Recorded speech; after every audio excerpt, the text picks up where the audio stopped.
the Bulldog on 700 WLW. Tell us who we are. Well, we big rock singers, we got golden fingers, and we're loved everywhere we go. That sounds like us. We sing about That sounds like us. we sing about trouble. At 10 All right, do you all know what today is? Do you really know what today is? And I'm not talking about the day of the week being Thursday, that it's December the 16th in 1773. In 1773. That crazy guy, Sam Adams, and the Sons of Liberty got dressed up like Indians, jumped on some boats in the Boston Harbor, and dumped all that tea, more than 300 chests of tea, in the Boston Harbor to protest those tea taxes. That happened in 1773. And you know what? I'm not going to try to minimize that event because it's a huge event by sharing it with another event. But because our greatest generation fought this battle and it's significant enough, it's also today, 1944 in World War II, the Battle of the Bulge began. As the Germans, the Nazis, launched a surprise attack against Allied forces in Belgium. And of course, we kicked their butt because George C. Patton took his Third Army and in 3 days marched them all the way there to save the day. And we have that great General McCullough, when he was asked to retire, or not to retire, but to surrender, sent a one-word response: nuts. But on this day, we had the Boston Tea Party. So that's significant. I mean, I was practicing law today. I didn't have a chance to pay attention. Is the Tea Party celebrating tonight? Is the Tea Party honoring their founders all the way back in 1773? And on the way in here with Randy the Preacher Man, it just came to me. And I thought to myself, and actually I was going out the door tonight. And I was going out the door tonight, and I was watching Fox News, and I was leaving. It dawned on me. The failure, the absolute failure of the leadership in this country. And I tell you right now, it almost makes me emotional. When you think about where we are today in this country, with the deficits, with the economy, with the unemployment, with the spending, with everything that we have in this country, the failure of leadership, the idea that we should allow mortgages to be bundled and sold like securities without any regard whatsoever with the ramifications if the real estate market would collapse or go down.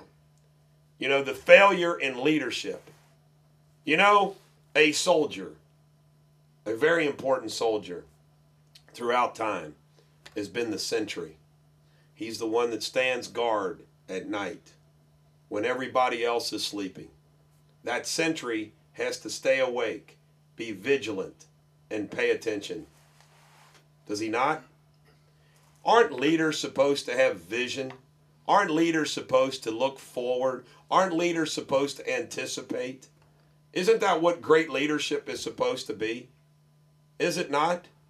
And when they see a problem, aren't they supposed to ring the clarion bell before it's too late? And let me just share something with you. When you look at some of the people that saw some of this coming, they're looked at as nut jobs. Ross Perot, he said that there would be a giant sucking sound of jobs leaving this country with the signing of NAFTA. Well, he's got big ears. He's a goofball because he's tied into Vietnam and he's still trying to save people and POWs in Vietnam and everything else. He's a nut. You know, Ron Paul, you know, they did not even give Ron Paul a podium on the stage during the debates. Fringe candidate. We won't let Ron Paul have a spot. Was Ron Paul not right about balanced budgets and where this country was headed? Seems to me he was. Just an absolute failure. And let me tell you something. I know there's people in Congress, people like Jim Bunning, who, you know, he too kind of was pushed to the side. marginalized, pushed out. Was he right? Yeah, of course he was right. And there are some people in Congress that have served in the House of Representatives and the United States Senate, I suppose, that maybe they have no culpability. I guess there might be a few. But when you look at the presidential leadership, and I'm talking about their entire cabinets, I'm talking about everybody since Reagan. Because Reagan left this country in pretty good shape. And you know what? It's unbelievable. We have had a complete failure of leadership in Washington. And now we're paying the price. So it's amazing to me that when we know that we've got all these problems, what happens? We got Harry Reid introducing a bill, 1,900 pages, loaded up with pork, $400,000 for beaver management in North Carolina, hundreds of thousands of dollars for peanut studies in Alabama. These people should be impeached. We should at least mock them. We should make fun of them. And we're going to do that tonight. Tonight, we're going to use 55,000 watts to mock and make fun of the congressmen and the senators for what they tried to do. We need to make fun of them and mock them and keep voting them out of office. We cleaned house back the first Tuesday in November, but we still got more house cleaning to do. They should be ashamed, absolutely ashamed of what they've done to this country. But we know the solutions are there. The solutions are there. I mean, but is there boldness? What did Virgil say? Fortune favors the bold. Fortune favors the bold. It's time. Sorry, senior citizens. I'm not going to yank your Social Security away, but people in my generation, let's say right now we're not going to get it. It's done. It's over with. Let states deal in their own way with medical care for their poor and their elderly. Let the states do it at the local level. You know what? It's time. The party's over. All you hippie liberal politicians, the party is over. We can't afford your dumbass policies anymore. And there's nothing worse than a well-intentioned dumbass. It's even worse when they're in leadership. The party's over.